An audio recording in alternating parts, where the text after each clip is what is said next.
मी काय म्हणते, तुम्हा सर्वांना श्रीरामनवमीच्या खूप खूप खूप शुभेच्छा.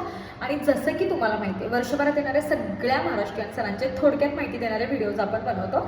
त्यामुळं आजची रामनवमी आपण साजरी का करतो याचं मला माहिती असलेलं कारण म्हणजे चैत्र महिन्यातल्या शुक्ल पक्षातला नवमी तिथीचा दिवस, जो की चैत्र नवरात्रीचा शेवटचा दिवस असतो. आजच्या दिवशी श्रीरामांचा अयोध्येमध्ये जन्म झाला, म्हणून आपण सगळे श्रीरामनवमी साजरी करतो.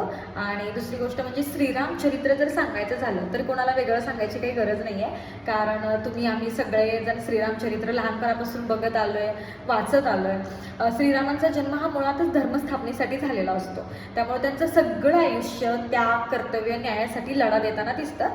त्यामुळं आपण त्यांना मर्यादा पुरुषोत्तम असं सुद्धा म्हणतो. सीतामढी, रामेश्वरम, भद्राचलम, अयोध्या ही रामनवमीची प्रमुख ठिकाणे आहेत. या ठिकाणी खूप मोठ्याने रामनवमी साजरी केली जाते. रामनवमीच्या तुम्हा सर्वांना परत एकदा खूप खूप खूप शुभेच्छा.